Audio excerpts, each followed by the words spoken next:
우리 고백하겠습니다. 하나님 우리를 기뻐하십니다. 우리를 축복하십니다. 우리를 사용하십니다. 정말 이 자리에 함께한 우리 모두를 하나님이 너무나 기뻐하시고 축복하시고 축복의 통로로 사용하심을 믿고 나아가는 모두가 되시기를 주님의 이름으로 축원합니다. 어린 시절에 넘어지거나 다치거나 실수하거나 잘못할 때 도움을 요청하면 언제나 달려와서 우리를 위로해주고 격려해주고 우리의 문제를 해결하기 위해서 힘쓰고 애써주시던 분이 있었습니다. 누구죠? 엄마죠, 엄마. 그런데 나이가 들면 우리의 피난처요, 우리의 도피처였던 엄마가 잔소리장이로 바뀌어지는 것을 경험할 수가 있어요. 그리고 더 나이가 들게 되면 우리의 도피처요, 피난처였던 엄마가 우리의 돌봄의 대상이 되어지고요. 더 나이가 들게 되면 이제는 우리의 곁을 떠나시는 것을 경험하게 됩니다. 제가 이제 20대 때 청년 시절에 어머님이 살아계시고 어머님의 부모님이셨던 외할아버지 외할머니가 돌아가셨어요. 외할아버지 외할머니가 이제 순차적으로 다 돌아가셨을 때 저희 어머니가 저희 아버지한테 그랬대요. 여보, 나 고아됐어. 그 이야기를 우리 아버지가 들으시고 저한테 야, 네 엄마 되게 웃긴단 말이야. 에? 그렇게 따지면 고아 안 될 사람이 어디 있냐 말이야. 그렇게 말씀을 하시더라고요. 근데 이제 저희 아버님도 할아버지 먼저 돌아가시고 저희 친할머니가 89세 때 돌아가셨거든요. 근데 우리 아버지가 멘붕이 온 거예요. 정말 장례식장에서 완전히 멘붕이 오셔갖고 너무 힘들어 하시는데 야, 우리 아버지 왜 저러냐 말이야. 에? 일찍 돌아가신 것도 아니고 89세에 돌아가셨는데 좀 심하다 말이야. 이런 생각을 했었거든요. 3년 전에 이제 우리 어머니가 돌아가셨죠. 그리고 이제 85세, 80대 중반이신 아버님만 살아계시는데 저도 가끔 그런 생각이 들어요. 야, 나도 조금만 있으면 고아가 되겠구나. 마음이 굉장히 이제 불편한 것을 경험하게 됩니다. 얼마 전에 이제 제가 60대 초반의 목사님을 만났는데요. 그분이 그런 얘기를 하시더라고요. 세월이 점점 흐를수록 그분이 이제 양가 부모님은 돌아가시고 결혼 안 한 두 아들이 있는 분인데 세월이 점점 흐르면 흐를수록 의지할 사람들은 사라지고요. 본인이 돌봐야 될 사람들, 본인이 책임져야 될 사람들만 많아진다. 그런 얘기를 하시더라고요. 근데 정말 동감이 되는 거예요. 그렇죠? 세월이 흐르면 흐를수록 우리의 피난처요, 우리의 도피처요, 우리가 의지할 만한 분들은 점점 사라져버리고 우리가 책임져야 될 사람들, 우리가 돌봐야 될 사람들만 주변에 남게 되잖아요. 근데 여러분, 너무 외로워하지 마세요. 너무 고독해하지 마세요. 성경에 보면 예수님이 뭐라고 말씀하십니까? 따라하겠습니다. 내가 너희를 고아와 같이 버려두지 아니하리라. 정말 선한 목자이신 주님께서 우리를 고아와 같이 버려두지 아니하시고 우리와 언제나 함께 하시며 우리를 지키시고 보호하시고 인도하시고 돌보심을 약속하고 계십니다. 정말 선한 목자 되신 주님을 의지함으로 말미암아 주님 안에서 피난처, 주님 안에서 도피처, 주님 안에서 안식을 누리는 모두가 되시기를 주님의 이름으로 축원합니다. 오늘 그 말씀도 마찬가지죠. 우리가 41절 말씀 읽겠습니다. 그때에 모세가 요단 이쪽 해 돋는 쪽에서 새 성읍을 구별하였으니 그러니까 이스라엘 백성이 이제 출애굽해서 광야를 지나 요단 동편 땅을 점령하게 됩니다. 요단 동편 땅을 세 지파가 정착하여 살게 되죠. 루벤, 갓, 므낫세 지파. 루벤, 갓, 므낫세 지파가 이 요단 동편을 차지하여 살게 됩니다. 이 요단 동편을 차지하여 살게 된 세 지파에게 하나님이 특별히 새 성읍을 구별할 것을 명령하십니다. 어떠한 목적으로 새 성읍을 구별할 것을 명령하십니까? 우리 42절 말씀 읽겠습니다. 이는 과거에 원한이 없이 부지 중에 살인한 자가 그것으로 도피하게 하기 위함이며 그중 한 성읍으로 도피한 자가 그의 생명을 보존하게 하기 위함이라. 과거에는 피해 복수자들이라고 하는 개념이 있었어요. 이게 뭐냐면 이제 가족이나 친족 중에 누가 살해를 당합니다. 그러면 남은 가족이나 친족들 중에서 힘 있는 사람, 무력 있는 사람들이 일어나서 가족의, 친족의 복수를 하는 것을 의무로 여겼어요. 그러니까 어떤 가족이나 친족 가운데 어떤 사람이 이제 죽임을 당했는데 그 가족이나 친족들 가운데 아무도 복수하려 나서지 않는다. 그 가정의 그 가문의 수치로 여겼습니다. 그래서 이제 누군가 사람을 죽이게 되면 살해하게 되면 살해당한 사람의 가족이나 친족이 일어나서 복수를 했단 말이에요.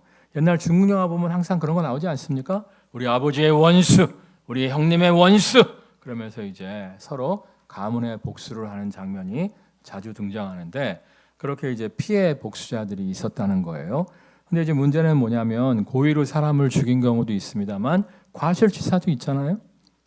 정말 이제 뭐 바나나 껍질을 땅에 버려놨는데 바나나 껍질을 밟고 누가 뇌진탕으로 죽었다든지 이게 사실은 만화에만 등장하는 얘기가 아니에요. 정말 전 세계적으로 바나나 껍질 밟고 뒤로 자빠져 죽는 사람들이 많습니다. 저번에 통계를 보니까 한 해에 100명 이상이라고 하더라고요. 아무튼 생각 없이 바나나 껍질 버렸는데 그거 밟고 뒤로 자빠져서 죽을 수도 있단 말이에요. 이런 경우에는 과실치사인 경우에는 도피성으로 도망치도록 했습니다. 도피성으로 도망을 치게 되면 각 지파에게 마련해 놓으신 도피성으로 도망치게 되면 그 성의 성주가 재판을 해요. 재판을 해갖고 고의로 사람을 죽인 것인지 과실치사인지 재판을 합니다. 그래서 이제 고의로 사람을 죽인 게 아니면 그 도피성 안으로 들어오게 해줘요. 그러면 그 성 안에 있는 동안에는 피해 복수자가 결코 그 사람을 해할 수가 없었습니다. 근데 이제 도피성 안에 머물다가 답답하다, 지루하다 하고 이제 밖으로 나오면 밖에 기다리고 있던 피해 복수자들의 손에 의해 죽임을 당해도 할 말이 없었습니다. 근데 이렇게 도피성을 만들라 하시면서 과실치사로 사람을 죽인 사람들이 보호받고 안전히 살 수 있는 환경을 제공하여 주신 거예요. 근데 신약 성경에 보면 예수님이 바로 우리의 도피처요, 피난처가 되심을 말씀하고 있습니다. 근데 이 구약 성경의 도피처보다 예수님이 더 대단하세요. 왜냐하면 구약 성경에서는 고의로 사람을 죽인 사람은 도피성으로 받아들여 주지 않았습니다. 오직 과실치사들만 도피성으로 받아들여서 그들의 생명을 보존할 수 있도록 해주었어요. 근데 예수님은 어떻습니까?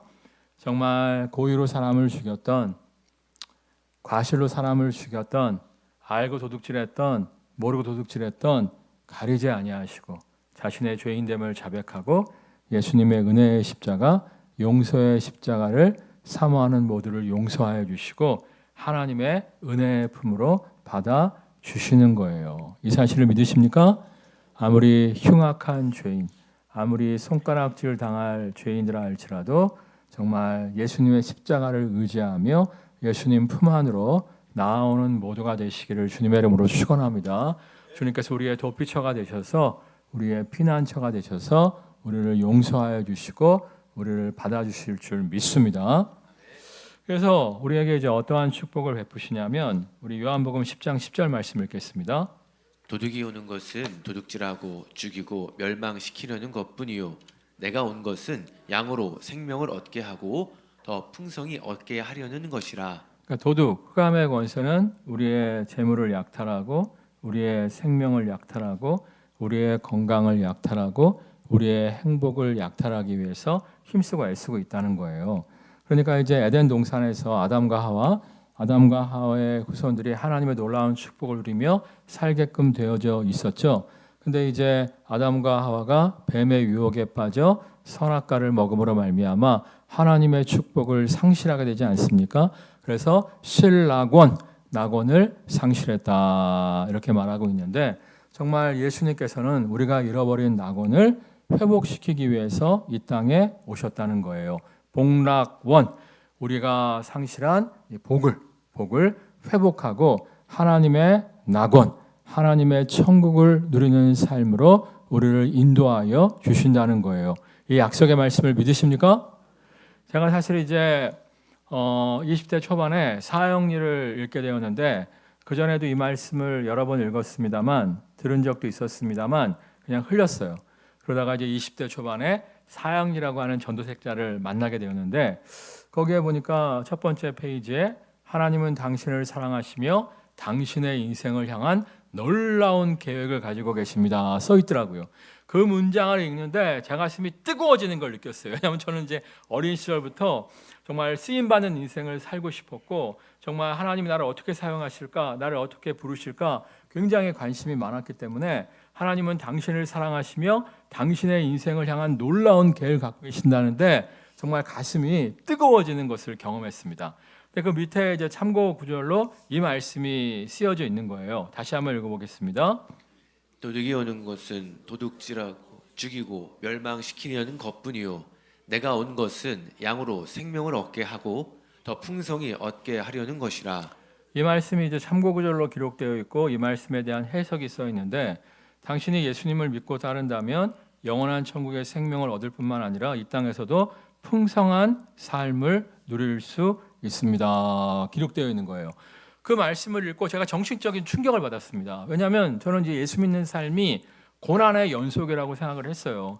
예수 믿음으로 말미암아 죄를 용서함 받아서 천국 백성 되지만은 정말 이 땅을 살 때에는 가난하고 이 땅을 살 때에는 고난받고 정말 힘들게 살아가는 것이 그리스도인의 삶이라고 생각을 했어요. 왜냐하면 이제 저희 집이 굉장히 어렵고 힘들었거든요. 근데 이 말씀을 보면 그게 아니라는 거예요.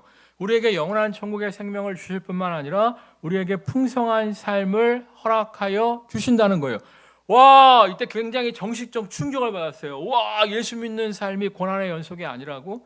영원한 천국의 생명을 얻고 끝나는 것이 아니라 우리를 향한 놀라운 축복의 삶이 풍성한 삶이 예비되어 있다고 너무나 감격적으로 다가옴으로 말미암아 제가 정말 이 사형리를 완전히 외웠었어요. 그때 완전히 외우고 이 사형리의 말씀을 내 삶에 경험하기 위해서 굉장히 힘쓰고 애썼던 추억이 있습니다. 정말 이 말씀에 보면 내가 온 것은 양으로 생명을 얻게 하고, 우리가 이제 양이라는 거죠. 양은 연약하잖아요. 발톱도 없고 빠르지도 못하고 이빨도 없고 맹수들에게 노출되어 있는 연약한 동물이죠. 그뿐만 아니라 길을 잘 찾아요, 못 찾아요? 못 찾죠. 보통 이제 집에서 풀밭으로 데려가고 다시 집으로 데려갔다가 다음날 또 풀밭으로 데려가고 집으로 데려갔다가 다음날 또 풀밭으로 데려가면 기본적으로 풀밭에 그 다음날 데려다 놓았을 때 자기 스스로 집을 찾아야 돼요, 못 찾아야 돼요? 찾아야 되죠. 근데 양은 찾아요, 못 찾아요? 못 찾아요. 제가 진짜 양이에요. 며칠 전에 제 친구 교회에 갈 일이 있었는데 그 친구 교회가 이제 가자동이에요. 가자동. 멀지도 않잖아요. 우리 교회에서 20몇 분 걸리는데 차로. 제가 하여튼 그 친구 교회를 20번 넘게 갔어요. 근데 한 6개월 동안 안 갔었거든요. 근데 갑자기 이제 딱 가려고 하니까 길이 생각이 안 나는 거예요. 근데 우리 와이프한테 가자동 교회를 어떻게 갔었지? 그러니까 야, 당신 진짜 심하다. 나는 내비님이 없으면 안 돼요. 어쨌거나 이 양이 꼭 저 같아요. 꼭 저 같은데 정말 선한 목자의 지키심과 보호하심이 없다면, 선한 목자의 인도하심이 없다면 죽을 수밖에 없는 존재인 우리들을 위해서 예수님이 오셔서 우리를 위해서 십자가에서 찢기시고 피 흘려 주심으로 말미암아 우리가 영원한 천국의 생명을 누리게 되었다는 거예요. 이 사실을 믿으십니까? 그뿐만 아니라 예수님 안에서 우리가 풍성한 삶을 산대요. 이 사실을 믿으십니까? 정말 이 사실을 믿어야 돼요. 예수 믿고 주지리도 궁상 떨다가 죽어야지 이러시면 안 되고요. 정말 우리에게 풍성한 삶이 예비되어 있음을 믿고 나아가는 모두가 되시기를 주님의 이름으로 축원합니다. 따라하겠습니다. 하나님이 자기를 사랑하는 자들을 위하여 예비하신 것은 눈으로 보지도 못하고 귀로 듣지도 못하고 마음으로도 생각지 못하였다함과 같으니라. 이 약속의 말씀을 믿으십니까? 이 약속의 말씀을 믿고 하나님을 기대하며 나아가는 모두가 되시기를 주님의 이름으로 축원합니다. 근데 가만히 보면 이 풍성한 삶을 누리는 사람이 있고 이 풍성한 삶을 누리지 못하는 사람들이 있어요. 그 이유가 뭐냐면 그 10장 10절 이후의 말씀을 제대로 숙지하지 못했기 때문입니다. 우리가 그 다음 참고 구절 말씀 보겠습니다. 너희가 내 안에 거하고 내 말이 너희 안에 거하면 무엇이든지 원하는 대로 구하라. 그리하면 이루리라. 그러니까 내가 온 것은 양으로 생명을 얻게 하고 더 풍성히 얻게 하려 하심이라 말씀하시고 그 다음에 이제 무슨 말씀이 있냐면 나는 포도나무요 너희는 가지니 너희가 내 안에 있을 때 풍성한 열매를 맺는다 이렇게 말씀을 하세요. 그러면서 내 안에 있는 것이 과연 무엇이냐? 정말 포도나무이신 주님께 딱 붙은 삶을 살아가는 것이 과연 무엇이냐? 그 말씀을 하시면서 이 15장 7절을 말씀하시는 거예요. 다시 한번 읽어볼까요? 시작. 너희가 내 안에 거하고 내 말이 너희 안에 거하면 그만. 그러니까 너희가 내 안에 거하고 예수님이 우리 안에 거하셔야 된다는 거예요. 그리고 예수님의 말씀이 우리 안에 거하셔야 된다는 말씀입니다. 근데 가끔씩 보면 예수님을 믿는다고 하지만 그의 마음속에 예수님이 없는 분들 많아요. 요한계시록에 보면 이 사도 요한이 요한복음을 하나님의 감동하심 가운데 기록하고 나중에 또 요한계시록도 기록하지 않습니까? 요한계시록에 보면 볼지어다 내가 문 밖에 서서 두드리노니 누구든지 내 음성을 듣고 문을 열면 내가 그에게로 들어가 그로 더불어 먹고 그는 나로 더불어 먹으리라 말씀하고 있잖아요. 이 말씀을 전도회 현장에서 많이 사용하는데 사실 이 말씀은 예수 안 믿는 사람에게 하신 말씀이 아니죠. 소아시아 7교회 성도들에게 하신 말씀이에요.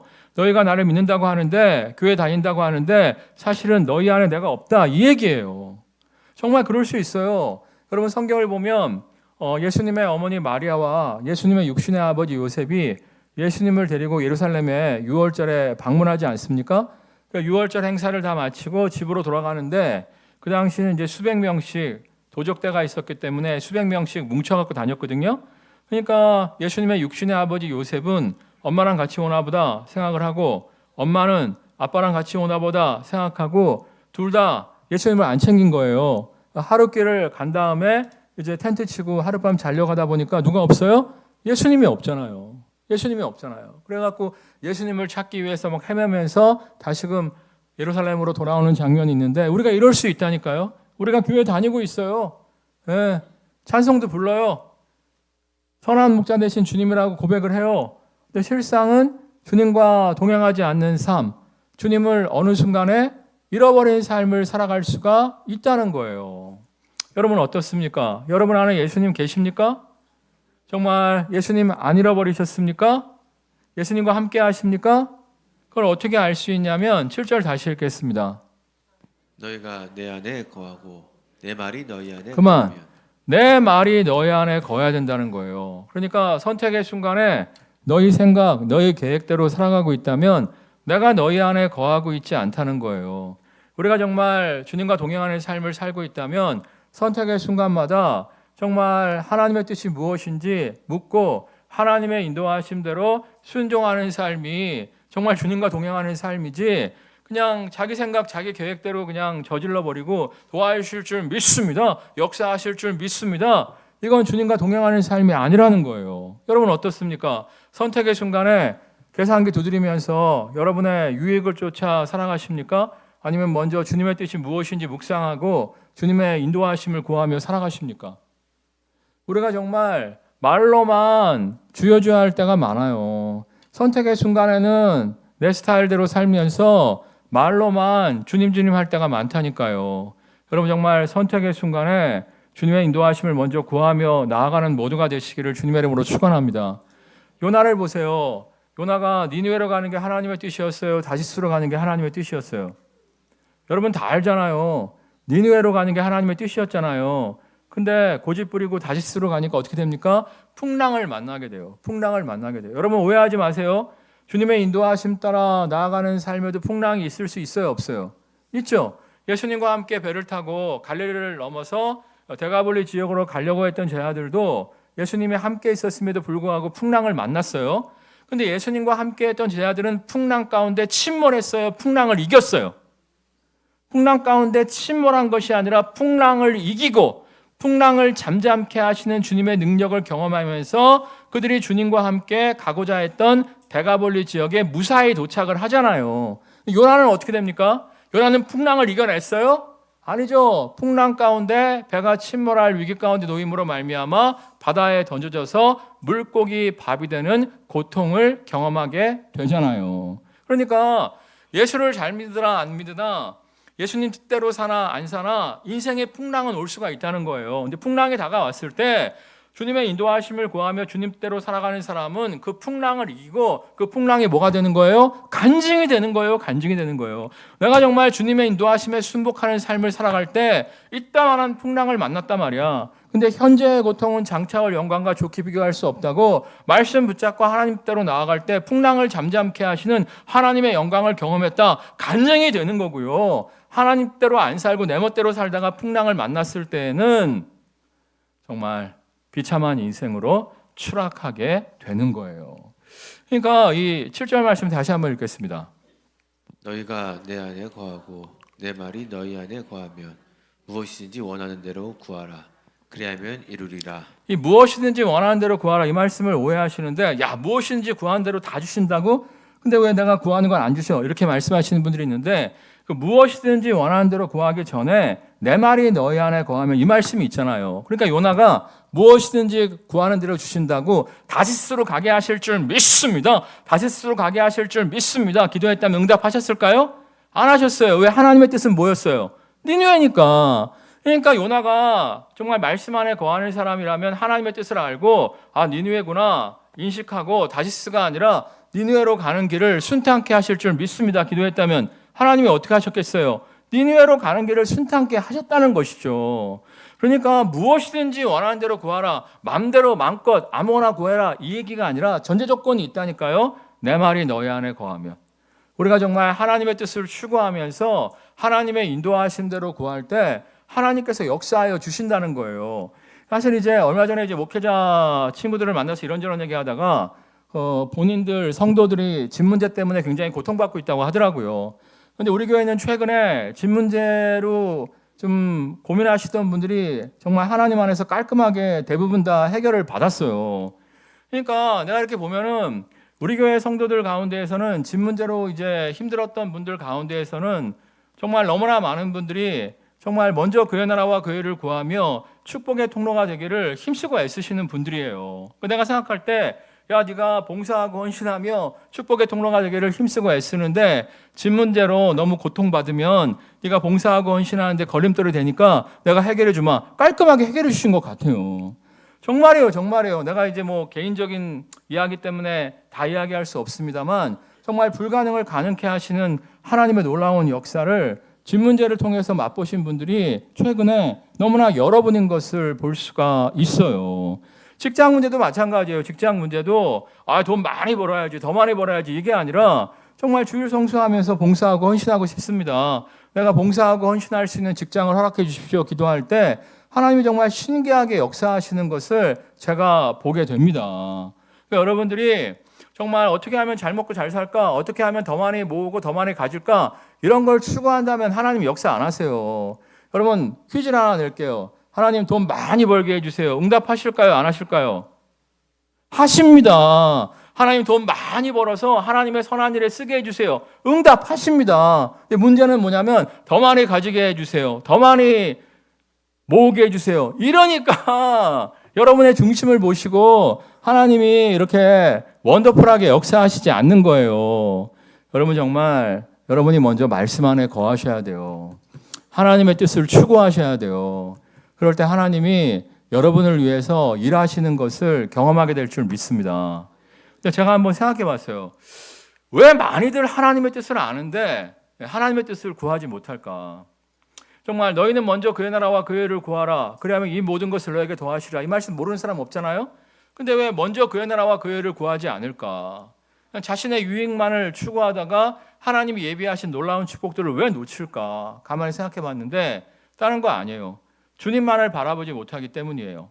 여러분 성경을 보면 예수님의 제자들이 예수님의 명령에 순종해서 배 타고 이제 다른 지역으로 또 가죠. 그때 그 보트 안에 예수님은 안 계셨어요. 근데 예수님 멀리서 보니까 풍랑 가운데 배가 막 흔들리니까 제자들이 이제 고통받고 있었잖아요. 그 모습을 보시고 예수님이 물 위를 막 걸어갖고 제자들한테 다가오세요.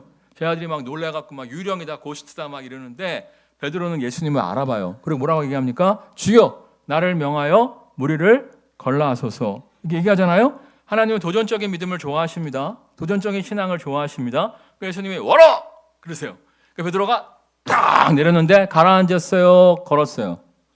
걸었죠. 처음에 잘 걸었어요. 몇 걸음 걷다가 근데 베드로가 점점 침몰해요. 이유가 뭘까요? 예수님의 영역이 딸려서 세네 발짝은 감당하실 수 있었는데 그 이상은 감당하실 수 없었던 걸까요? 그렇지 않죠. 성경을 자세히 읽어보시면 베드로가 주님을 바라보지 않고 뭘 바라봤어요? 환경을 바라봐요. 풍랑을 바라봐요. 풍랑을 바라보며 두려워할 때 두려움에는 형벌이 있다고 베드로가 빠져듭니다. 그때 예수님이 불쌍히 여기사 베드로의 손을 딱 붙잡아 주시고 끌어올리시고 배에 같이 타면서 뭐라고 말씀하십니까? 왜 두려워하느냐? 믿음이 적은 자야. 그러니까 우리가 주의 말씀에 온전히 순종하지 못하는 이유는 정말 주님만을 바라봐야 되는데 자꾸 환경을 바라보는 거예요. 환경 바라보면서 자꾸 계산기 돌리는 거예요. 환경 바라보면서 내가 말씀에 순종해서 망할 수도 있어. 말씀에 순종했다가 손해볼 수도 있어. 자꾸 계산기에 두드리고 있으니까 말씀에 순종할 수 없고 말씀에 순종할 수 없으니까 하나님의 기적을 경험할 수가 없는 거예요. 여러분 다윗을 보세요. 다윗이 사울왕의 칼날을 피해서 도망자의 삶을 살고 있었죠. 근데 이제 숨어있던 부하들과 함께 숨어있던 숲을 근처에 어떤 마을이 있는데 그 마을이 외적의 이방인의 침략을 받게 되었어요. 근데 이제 그 마을 사람들이 다윗이 숨어 있는 걸 알고 좀 도와달라고 구조 요청을 한 거예요. 이때 다윗이 하나님께 묻습니다. 저들을 도울까요 말까요? 여러분 상식적으로 돕는 게 맞아요? 안 돕는 게 맞아요? 지금 숨어 있어요. 숨어 있어요. 자기코가 석자야. 이 약탈하러 온 이방 족속들은 정말 중무장하고 작심하고 그 마을을 털러 온 거예요. 그들과 대항해서 싸우는 것도 힘든 문제입니다만 그들과 싸우다 보면 숨어있는 다윗과 그의 부하들의 위치가 노출되죠. 노출되면 사울왕이 지금 찾고 있었는데 그 지역에 다윗이 있어? 다윗의 부하들이 있어? 사울왕의 군대를 출동시킬 수 있어요. 그러면 이제 이방 족속들과 싸우는데 뒤에서 사울왕의 군대가 치면 유식한 말로 뭐죠? 동안에 든 쥐, 양쪽의 협공을 받아서 죽을 수도 있는 상황이었어요. 근데 다윗은 어떻게 합니까? 하나님께 물어봐요. 저들을 도울까요? 안 도울까요? 예? 계산기 두드리고 한 게 아니에요.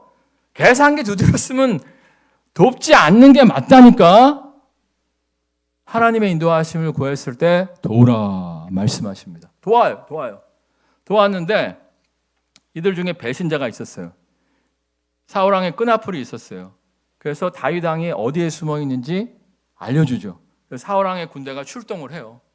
그런데 감사하게도 더 큰 이방 족속이 사울왕의 친족들이 사는 마을을 공격함으로 말미암아 그들을 구출하기 위해서 사울의 군대가 이동을 해서 다윗이 가까스로 살 길을 찾게 됩니다. 그리고 시간이 좀 흘러요. 시간이 좀 흘렀는데 또 다른 지역에서 이스라엘 백성들이 외적의 약탈을 받게끔 되어져 있는 거예요. 한번 상처가 있잖아요. 도와줬는데 오히려 뒤통수 맞았잖아요. 근데 다윗이 또 묻습니다. 하나님 어떻게 할까요? 하나님 어떻게 할까요? 하나님 뭐라고 말씀하세요? 도와라! 이렇게 말씀하십니다. 그때 다윗이 또 한번 물어봐요. 쟤네들도 뒤통수 치면 어떡하죠? 쟤네들 배신하면 어떡하죠? 그러니까 하나님 뭐라고 말씀하십니까? 배신할 것이다. 그렇지만 도와라.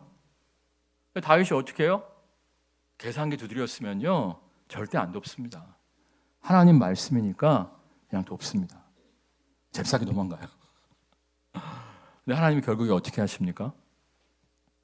블레셋과의 싸움에서 사울왕의 죽음으로 말미암아 손에 피를 묻히지 않고 이스라엘의 왕이 되게 하시고요. 처음에 이스라엘 12지파가 다 다윗에게 돌아온 건 아니었어요. 다윗의 고향 지파인 유다 지파만 다윗을 섬겼습니다. 근데 이제 평상시에 다윗이 어려움 속에서도 배신의 고통 속에서도 약탈당하는 마을들을 도왔었잖아요. 그 공로를 기억하고 나중에 12지파 전체가 다윗의 품 안으로 돌아오게 되는 것을 볼 수가 있어요. 그러니까 우리가 자꾸 계산기 두드리고 그러니까 하나님 말씀에 순종하지 못하는 것이고 그러니까 하나님의 기적을 경험하지 못하는 거예요. 여러분 정말 계산기 두드리는 걸 멈추시고요. 누구만 바라봐야 돼요? 주님만 바라보고 주님 말씀에 순종하는 삶을 살아가십시오. 그럴 때 정말 회복의 주님께서 우리가 잃어버린 많은 축복들을 회복하는 놀라운 복락원의 은혜를 허락하여 주실 줄 믿습니다. 찬양하겠습니다.